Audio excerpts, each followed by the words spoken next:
Si a nosotros, bueno, no hablemos de nadie más, si nosotros nos hubiéramos esforzado en entender, en comprender cada parte de lo que dice la Biblia, primero, Dios mío, la iglesia sería otra. Y segundo, no hubiesen tantos engañados ni tantas doctrinas de error. Capítulo 3 de la primera carta a los Corintios dice la palabra del Señor: de manera que yo, hermanos, no pude hablaros como a espirituales, sino como a carnales, como a niños en Cristo. Os di a beber leche y no vianda, porque aún no erais capaces, ni sois capaces todavía. Porque aún sois carnales, pues habiendo entre vosotros celos, contiendas y disensiones, ¿no sois carnales y andáis como hombres? Porque diciendo el uno, yo ciertamente soy de Pablo, y el otro, yo soy de Apolos, ¿no sois carnales? ¿Qué pues es Pablo y qué es Apolos? Servidores por medio de los cuales habéis creído, y eso según lo que a cada uno concedió el Señor. Yo planté, Apolos regó, pero el crecimiento lo ha dado Dios. Así que ni el que planta es algo, ni el que riega, sino Dios que da el crecimiento.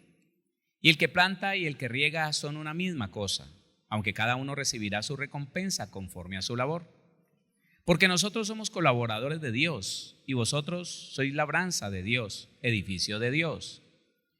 Conforme a la gracia de Dios que me ha sido dada, yo, como perito arquitecto, puse el fundamento y otro edifica encima, pero cada uno mire cómo sobreedifica. Porque nadie puede poner otro fundamento que el que está puesto, el cual es Jesucristo. Deténgase allí. Ese fue el texto con que trabajamos el mes pasado. El versículo 11, porque nadie puede poner otro fundamento. Y la palabra fundamento es, óigame, algo firme sobre lo que se establece una obra. Dice entonces que fundamento es algo que se establece para establecer una obra, algo sobre ello. La base, también dice que es una base donde se va a establecer algo, donde se va a fundamentar algo. Entonces, el fundamento en este caso es como lo que usted y yo conocemos llamado los cimientos de una casa. Cuando usted ve que se profundiza y se funden unas, ¿cómo se llama eso? Zapatas, yo no sé cómo le llamarán los ingenieros, pero es algo tan grande. Cuando yo estaba niño, me dijeron que en Bogotá un edificio, y tuve la oportunidad de conocerlo, un edificio habían puesto un fundamento que era como un balón, como una bola de concreto. Eso lo habían enterrado muy fuerte y era la primera estructura antisísmica que se estaba estableciendo en Bogotá. Pero imagínense que yo tenía algo así como 12 años, hace mucho tiempo. Y ese edificio decían que cuando temblara, la bola esa sobre la que estaba sentado, sencillamente se iba a mecer el edificio, pero que no se iba a resquebrajar. Eso dicen. Todavía no hemos visto un terremoto fuerte, espero que no lo veamos, ni en Bogotá ni en ninguna parte de Colombia, pero eso decían. Pues fundamento es eso, el cimiento que se establece antes de construir, no sé, 10, 15, 20, 30, 50 pisos, cualquier cantidad de cosas. Así que el fundamento, en este caso, el fundamento de nuestra vida, el fundamento de la iglesia, tiene que ser más fino que los cimientos de cualquier edificio. Dice la Biblia entonces que no hay otro fundamento. Y el mes pasado hablamos de cosas como esta, que hay personas que dicen que las religiones todas son formas, caminos diferentes que llevan al mismo Dios. Eso es mentira. Es mentira porque Juan, en el capítulo 14, el versículo 6 dice, dijo Jesús, yo soy el camino y la verdad y la vida. Nadie va al Padre sino por mí. Así que eso es cuento que el que practica una religión, sí, es un camino diferente, pero me lleva al mismo lugar. Es mentira. O es Cristo o no es nadie. Así que queda claro que es Jesucristo el fundamento de la humanidad misma. Oiga, de la creación misma, del universo entero. Él es el fundamento. La Biblia dice que Él lo sostiene con la palabra de su poder. Jesucristo sostiene el universo entero con la palabra de su poder. Listo. Entonces, cuando el cristiano tiene esto bien claro, tiene que darse cuenta de varias cosas. Póngale cuidado. A mí me llamó el fundamento del universo entero, el fundamento de la iglesia, el fundamento del mundo. Me llamó a ser parte de su familia y a ser parte de su obra. ¿Usted también? Oiga, nunca se vuelva a dejar engañar. Ese cuento de que, hermano, usted no tiene llamado ministerial, eso es mentira. Hermano, lo que pasa es que usted, como no tiene llamado ministerial, usted no tiene dones, eso es mentira. Todos tenemos un llamado ministerial y todos tenemos y hemos recibido dones. ¿Tiene claro eso? Ahora, como hijos de Dios que somos, habiendo recibido una nueva naturaleza, habiendo recibido un espíritu nuevo y aparte de todo, habiendo recibido al Espíritu Santo, ya usted no se puede considerar como una persona común y corriente. Por favor, escuche esto. Todavía hay demasiados creyentes pensando que son una persona un poquito diferente al que eran antes de conocer a Cristo, pero que el Señor no lo llamó sino a estar en una banca, que el Señor no lo llamó a hacer otra cosa sino por allá, porque ni siquiera lo ha bendecido. Ojo con eso. Desde el momento en que desde el momento en que el ser humano se identifica como cristiano, ¿cuántos se identifican como cristianos? Desde ese momento, escuche, bueno, si le va a dar la gloria a Dios, désela. Alábelo a Él. Desde el momento en que nosotros nos identificamos como hijos de Dios, tenemos que saber que empezamos a construir. No, póngale cuidado porque es que esto es muy delicado. Yo le dije el mes pasado, ponga mucha atención. Usted tiene que saber quién es el principal, quién es el fundamento.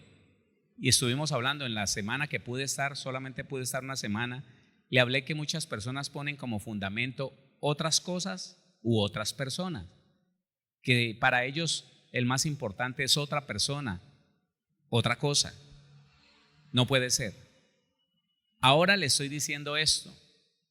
Desde el momento en que usted se identificó como cristiano, usted empezó a sobreedificar todo lo que dice, todo lo que hace. Eso lo está llevando a sobreedificar. En el fundamento que es Cristo, porque usted y yo podemos creer, escuche, usted y yo podemos creer que el fundamento es Cristo y podemos gritarlo a los cuatro vientos, pero cuidado, porque según lo que nosotros estemos diciendo y haciendo, mire que no estoy incluyendo ahí el pensamiento, según lo que nosotros estemos diciendo y haciendo, puede ser que estemos demostrando que no creemos que el fundamento sea Cristo. Le voy a decir otra cosa.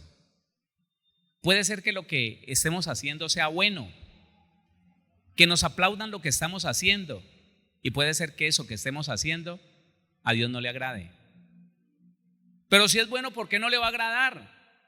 Por cosas muy sencillas. Porque puede ser que eso que usted está haciendo, que yo estoy haciendo, Dios no me haya mandado a hacerlo. Eso lo vamos a ir entendiendo si usted, así con esa fidelidad y ese cuidado que tiene de estudiar, se queda allí, va escribiendo, va apuntando, va estudiando en la Biblia para darse cuenta si es cierto eso.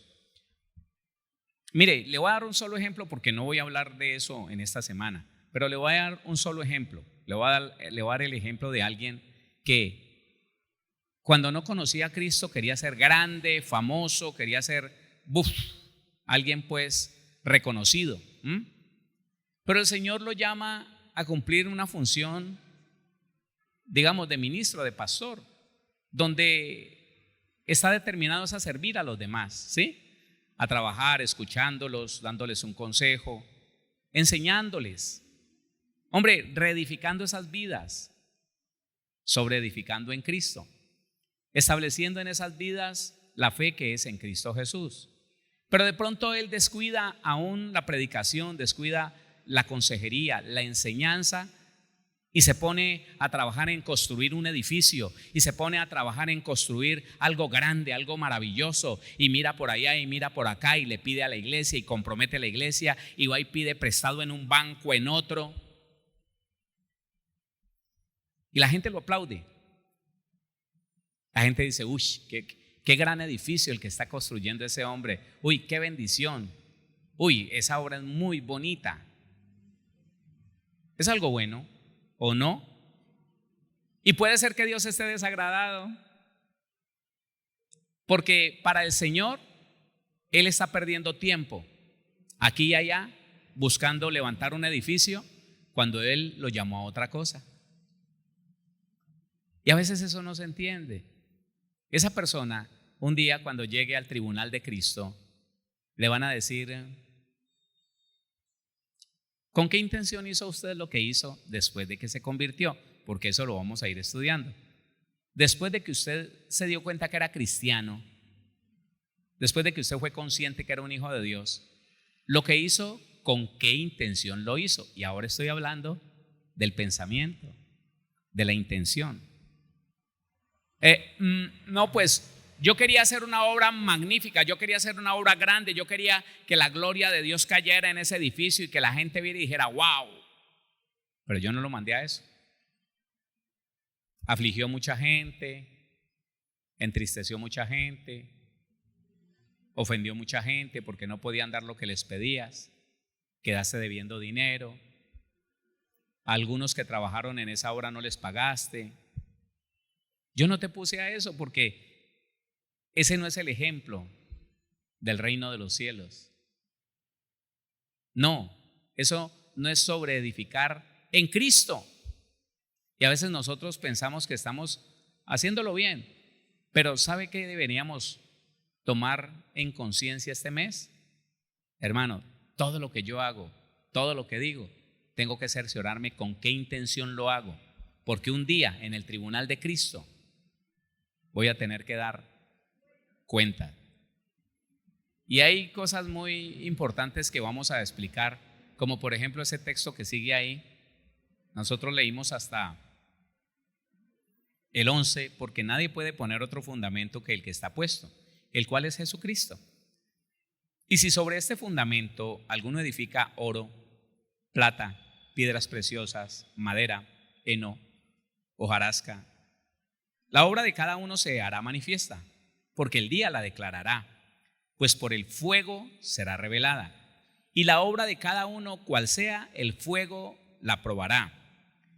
14. Si permaneciere la obra de alguno que sobreedificó, recibirá recompensa.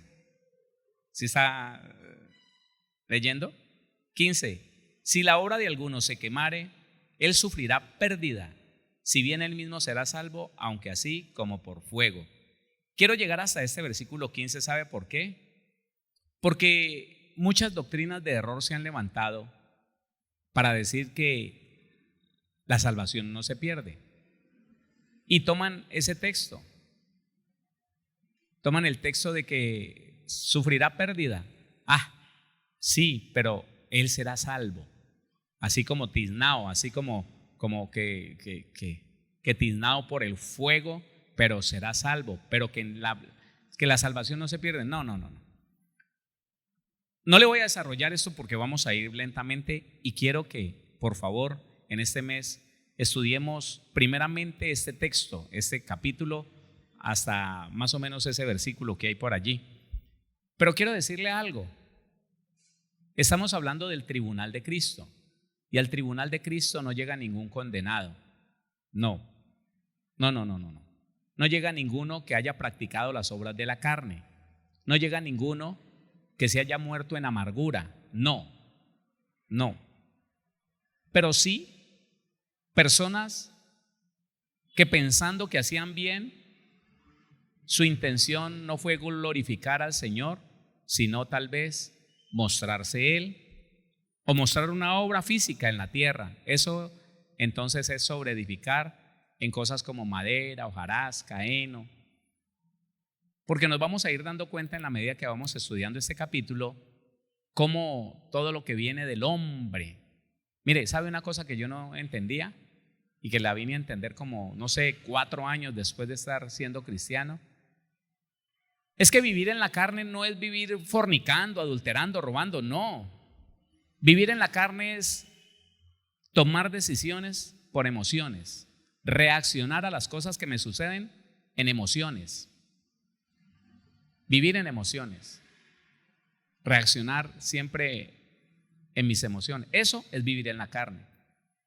Y entonces, cuando yo leo en Romanos capítulo número 8, que los que viven conforme a la carne no pueden agradar a Dios, son enemigos de Dios.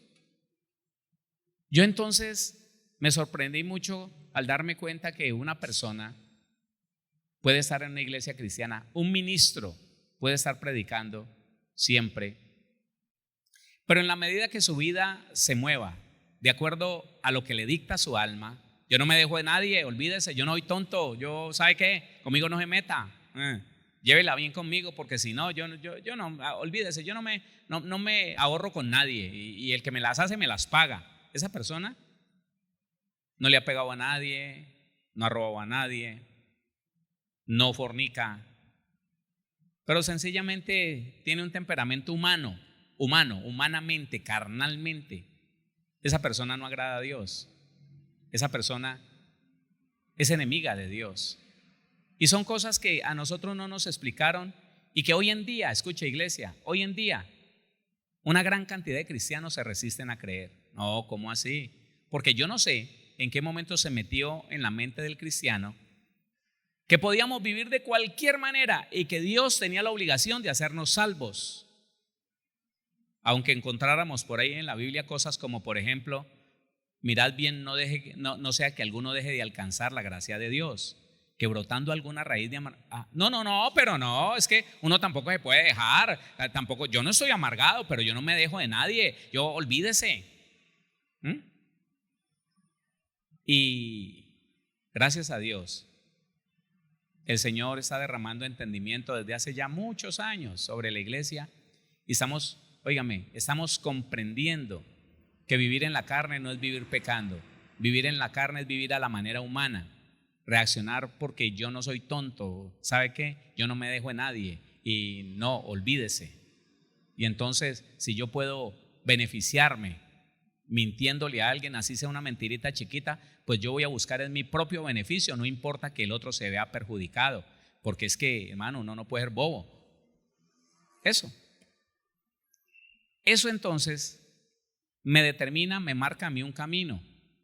Yo no puedo sobreedificar con la mente humana, porque la mente humana determinaría malas intenciones delante del Señor, aunque la obra que usted esté viendo sea bonita. Uy, yo no sé si usted me entiende, a veces no soy muy fácil para explicar las cosas.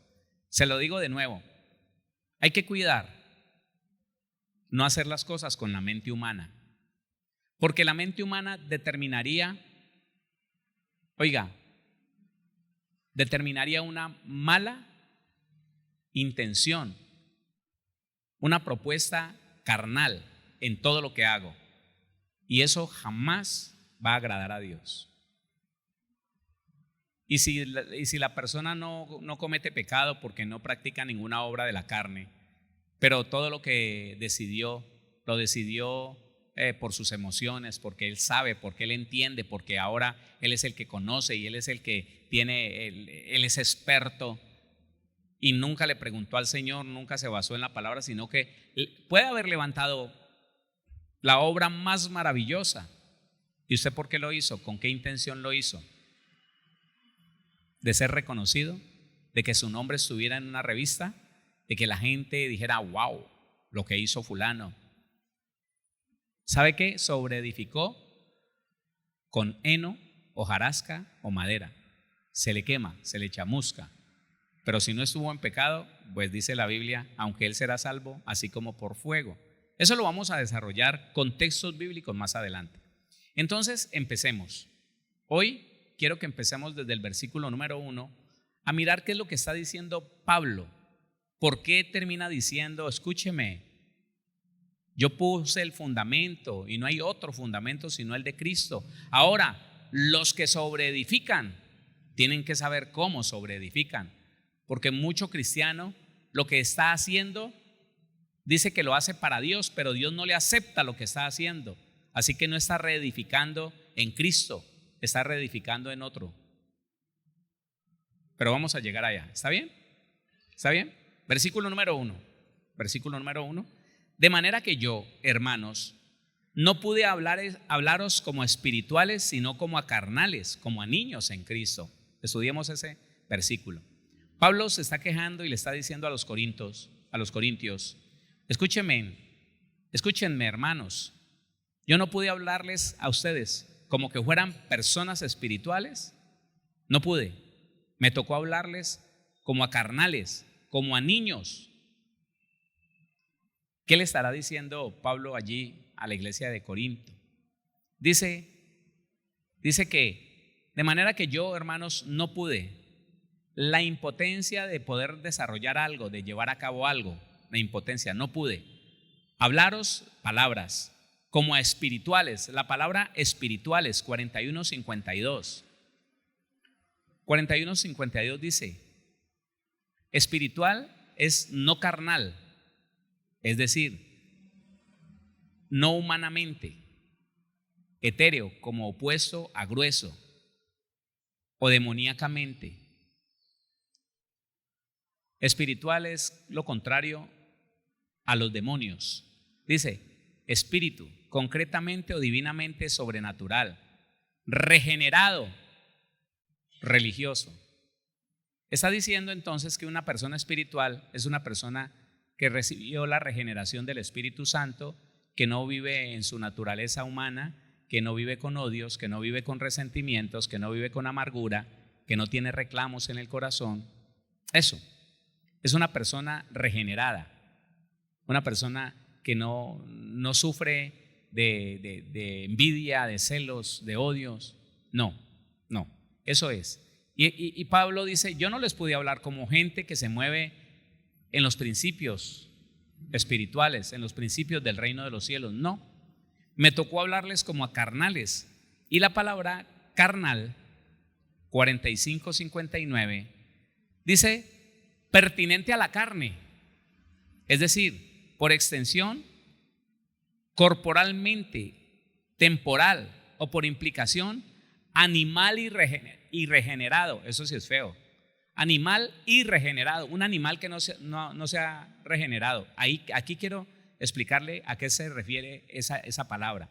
El animal y regenerado tiene que ver con el hombre en los tiempos de Adán y Eva. Esos hombres que se destaparon en violencia, de los cuales el Señor dijo, oiga, me pesa haber hecho al hombre, porque siempre va en su pensamiento, en su mente, siempre va al mal. Ese es el hombre irregenerado, un animal. El animal que no importa qué tenga que hacer, pero él satisface sus deseos. Que no importa si tiene que tomar un niño, una niña y violentarla para satisfacer sus deseos. Que para calmar un odio o un sentimiento de venganza no le importa despedazar a alguien. Ustedes escuchan las noticias, hermano. Cómo personas, porque se llenaron de celos, despedazaron una persona. Hay algo reciente por ahí con una mujer. ¿Sabe cómo le llama la Biblia a eso? Carnales, animal irregenerado. No se ha regenerado. No tiene un pensamiento humano. No tiene un pensamiento que tenga misericordia, que se duela de los demás, que quiera el bien para los demás. No lo tiene. Eso no importa. A mí me respeta y si no va a ver qué es lo que le pasa. Y si no, eso es. Entonces imagínense que Pablo les estaba diciendo, ustedes no les pude hablar como gente que conoce la palabra, que anda en el Espíritu, que le gusta hacer lo bueno, sino que me toca hablarles como a animales irregenerados, animales que no han sido regenerados todavía, animales en sus sentidos, en sus sentimientos más bajos. El animal no podríamos decir que se mueve por sentimientos. El animal se mueve por impulso, por su naturaleza animal. Él quiere algo y lo consigue. Y es muy feo como Pablo trata la iglesia de Corinto. Y nos damos cuenta por qué. Porque en el capítulo 5 dice que aún una persona dentro de la congregación le quitó la mujer a su papá. Usted ha leído el capítulo 5 de primera carta a los Corintios. Impresionante. Y la iglesia de Corinto era una iglesia que en ese tiempo tenía la manifestación mayor de dones espirituales. No faltaba ningún don en esa iglesia. O sea que el Espíritu Santo se había manifestado de una manera poderosa, pero ellos estaban viviendo como carnales, viviendo como animales no regenerados. Terrible. Ya mire entonces cómo lo llama Pablo. De manera que yo, hermanos, no pude hablaros como a espirituales, sino como a carnales. Y dice, como a niños en Cristo. La palabra niños, 35:16, hay varias palabras que significan niños, ¿no? En el griego son como 3, 4 palabras y van describiendo las diferentes edades de la niñez. Por ejemplo, este niño al que se refiere Pablo tiene la palabra nepios. Nepios es un niño que no habla. Nepios es un niño en su primera infancia, cuando todavía está aquí cargado. Dice así, niños, 35:16, que no habla, es decir, infante, menor, figurativamente persona simple o creyente inmaduro. ¿Qué es un creyente inmaduro? ¿Un creyente que no ayuna y que no ora? A ver, iglesia, recordemos la tarea. ¿Qué es un creyente inmaduro? ¿Un creyente que no ayuna y que no ora? No tiene nada que ver con eso. ¿Sabe una cosa? Entre la gente que ayunaba y oraba, que son muchos, he conocido solamente unos pocos, ayunando y orando, que son maduros. Porque la madurez no está en el espíritu, la madurez está en el alma. No se madura espiritualmente, se madura, óigame, emocionalmente. ¿Cómo podríamos describir la persona madura? La persona madura es una persona sabia, entendida, reflexiva. Eso es muy importante. Una persona que no se acalora, una persona que no se enciende fácil, una persona que ni se entristece rápidamente, ni se aira rápidamente. Es una persona, aunque usted lo escuche mal, averígüelo. El hombre, la mujer madura es frío emocionalmente, frío. Usted no le saca la rabia así de cualquier manera. Usted no lo aflige de cualquier manera. Usted lo puede insultar y él ni se aflige ni se llena de ira a la carrera. Él escucha a la persona, analiza lo que está diciendo, de qué manera lo está diciendo, por qué lo está diciendo, luego sonríe y lo bendice. Y si lo tiene que abrazar y pedirle perdón, le pide perdón. Eso es una persona madura. Escuche, sabia, prudente, reflexivo. No aceleradamente, no reacciona en cualquier momento, no. Pero todo lo contrario es el niño espiritual. El niño, dice, creyente inmaduro, no tiene madurez. ¿Y sabe qué le pasa a un creyente inmaduro? Vaya conmigo a Gálatas, capítulo número 4, porque él está describiendo en ese primer versículo, dice, como a niños en Cristo. Un niño en Cristo es este que está aquí. Capítulo 3, versículo 29, y continuamos, como que no hubiera allí capítulo 4 y todo lo demás. Dice el versículo 29, y si vosotros sois de Cristo, ¿cuántos somos de Cristo? No los escucho. ¿Cuántos somos de Cristo? Y si vosotros sois de Cristo, ciertamente el linaje de Abraham sois, y herederos según la promesa. Pero también digo, entre tanto que el heredero es niño, en nada difiere, en nada se diferencia del esclavo, aunque es Señor de todo. Espere, ¿sabe que esta es la explicación para muchas cosas que yo vi en la iglesia? Yo vi en la iglesia personas que su testimonio era póngale cuidado. Todos los días había testimonio en la iglesia donde yo llegué, ¿no? Antes de terminar, el pastor trataba de empezar a terminar el culto como a las 8:30, pero nos daban las 9 en avisos, en testimonios. Entonces el pastor decía, ¿quién tiene testimonio? Pero los testimonios que se daban en ese tiempo no siempre eran de edificación, no. Le digo, por ejemplo, esto. Salían mucho personas a dar testimonios así como este. ¿Y quién vive, hermanos? Y es su nombre. Quiero darles un testimonio poderoso en el Señor. El arriendo se me cumplía ayer. Ayer se me cumplía el arriendo y no tenía nada. No tenía absolutamente nada. No había podido completar el arriendo, mis hermanos.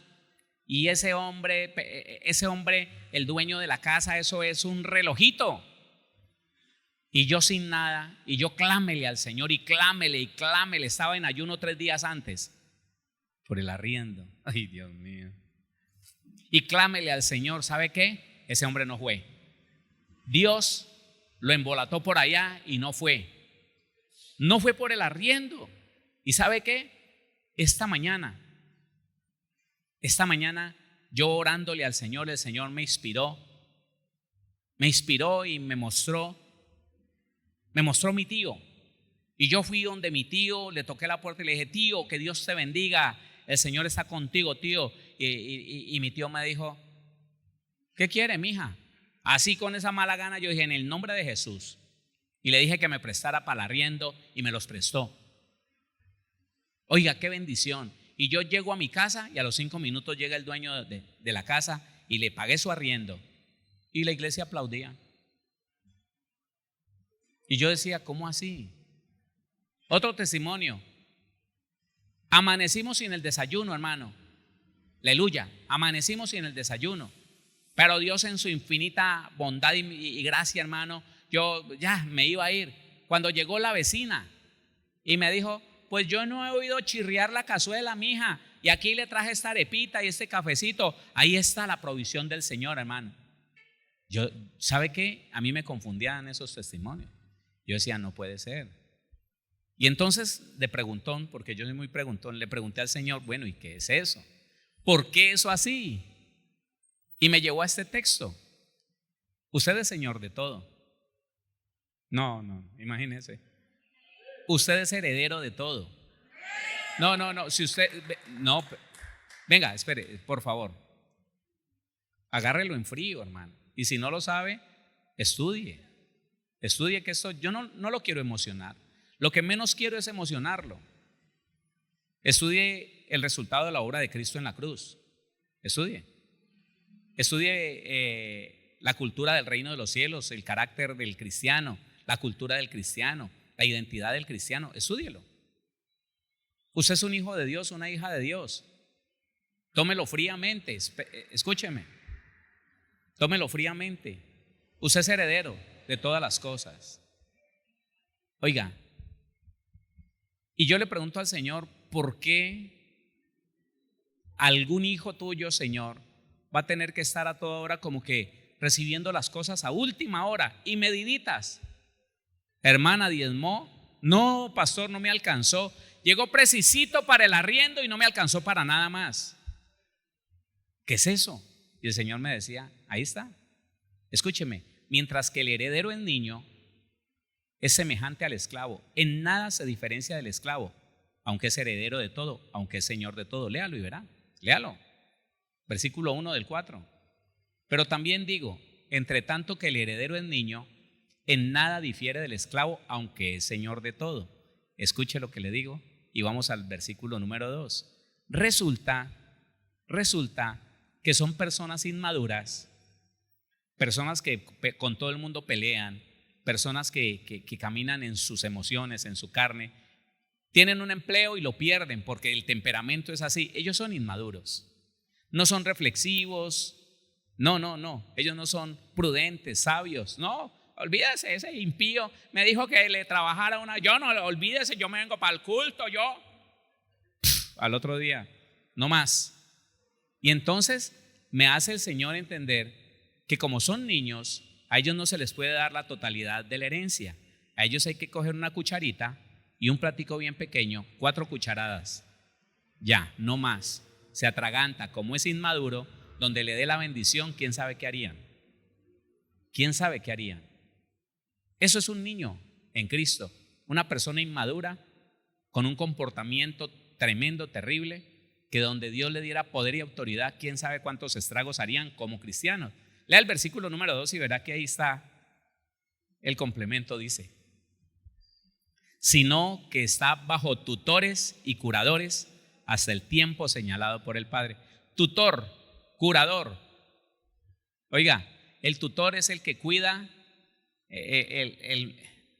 tutores y curadores. El curador es el que mide el dinero, no, a usted la cuota para gastar. Usted no se puede comer más de un bomboncito, no. Lo que usted se va a comer son 2 onzas de esta papilla, no más. Y si necesita arriendo, le llega a última hora y le llega precisito, porque todo lo que venga de más, él no lo aprovecha. Entonces todo es raso, todo es medido, todo es así, porque es un niño. ¿Usted le daría a un niño de 6 años, le daría 200,000 pesos para que lleve al colegio? ¿Por qué no? Tienen que salir corriendo, hermano, en la ambulancia a la carrera. Una indigestión horrorosa por media libra de dulce que comió. Entonces eso le pasa a los niños en Cristo. Y Pablo está diciendo: yo no les pude hablar como espirituales, sino como a carnales, como a niños en Cristo, como a personas inmaduras, irreflexivas, irreverentes, necias. Mire ese cuadro, porque cuando entramos a reedificar, tal vez alguno de nosotros está pensando que todo lo que hace es para la gloria de Dios. Y puede ser que no. Pero lo mejor de todo es que el Señor nos enseñe a identificar esas cosas, ¿sí o no? Porque que estemos cometiendo un error, listo. Pero que vayamos a pasar a la eternidad cometiendo el error, eso sí es grave. Pero si en esta semana o en la siguiente o en la otra nos damos cuenta de que hay algo que corregir, aleluya, de eso se trata el Evangelio, ¿sí o no? De que podamos entender, de que podamos aprender. No siempre estamos haciendo cosas que a Dios le agradan, aunque sean cosas buenas. Escúcheme, aunque sean cosas buenas, hay cosas que a Dios no le agradan. Y a veces, hermano, uno tiene dificultades porque su alma le pide, porque uno dice: hombre, yo me lo merezco, he trabajado tanto, pero no, el Señor dice: espérese, porque si usted hace eso, el que te vea no va a ser edificado en mí, va a ser edificado en otra cosa. Y eso el Señor no lo quiere. Primera carta a los Corintios 3. De manera que yo, hermanos, no pude hablaros como espirituales, sino como animales no regenerados, como a niños inmaduros, a niños en Cristo. Os di a beber leche. Leche es eso, el lácteo. Y no vianda. Vianda es comida, carne. Y no vianda, porque aún no erais capaces ni sois capaces todavía. Capacidad, poder, no se puede. Una cosa es el poder de hacer milagros y otra cosa es la capacidad. Yo puedo hacer tal cosa porque conozco cómo hacerlo. Aquí quiero decirle algo, mi hermano. Escuche, estábamos equivocados cuando confundíamos la leche del vianda. Nosotros pensábamos que el vianda era decirle a la gente: si adultera se va para el infierno. No, esa es la leche. Cuando se predica de los pecados grandes, de los mandamientos grandes, se está predicando de los, óigame, rudimentos de Cristo, de las primeras enseñanzas que se deben tener en Cristo. Usted y yo ya no deberíamos de tener que estar escuchando a toda hora: hermano, no adultere, eso ya el Señor lo mató. Hermano, no mienta, no, eso ya no está, eso no es una posibilidad en nosotros los cristianos. Pero entonces el vianda, la comida sólida, son los pequeños, los muy pequeños mandamientos, los mandamientos muy pequeños. Esa es la comida sólida. Entonces decirle a los corintios, no aleguen, hombre. Vea, perdone a su hermano. ¿Cómo se le ocurre a usted que no le habla a su hermano? Háblele, perdónelo. Oye, ¿usted por qué está celando? Uy, eso era llenarlos de ira.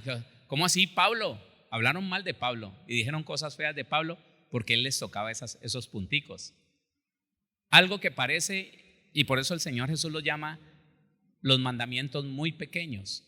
Pero los mandamientos muy pequeños son la palabra de justicia, los mandamientos de justicia, y son lo que realmente es el vianda, la comida sólida, la carne. La lechecita es: no mienta, no robe, no tome licor. No, yo ya no. Ay, bueno, estoy bien. Ese hombre que ya no roba, que ya no miente, que ya no mata, que ya no se embriaga, llega a la casa y se riega y grita a todo mundo porque es que el diablo me ataca y yo no me voy a dejar. Y es que aquí soy yo el que mando y Cristo. ¿Pero cuál Cristo? Se está acabando con la casa, con el hogar. No, pero es que yo soy la cabeza del hogar y yo no me voy a bajar de nadie. Pero estás caminando en ira, en pleito, en contienda. No, hermano, yo se lo dije a mi esposa con mucho amor. Puro cuento, puro cuento. Entonces en la carne nadie puede agradar al Señor. Y es una persona inmadura. Le repito, como es niño, se le da todo dosificado, las cosas de a poquito. ¿Qué necesita para la remesa? Le voy a dar para el diario, para que esté yendo todos los días a la tienda. Necesita para el arriendo a última hora, faltando media hora para que venga el cobrador. Ahí le doy, ahí le paso el arriendo ahí. No, hermano, no. Usted y yo somos herederos. Y eso debería ser para nosotros un aviso muy claro. Estamos sobreedificando no con cosas que le agraden a Dios. Estamos sobreedificando con cosas que desagradan a Dios. Y no podríamos decir que estamos poniendo eso que le desagrada a Dios sobre Cristo. La ira sobre Cristo. Santiago dice: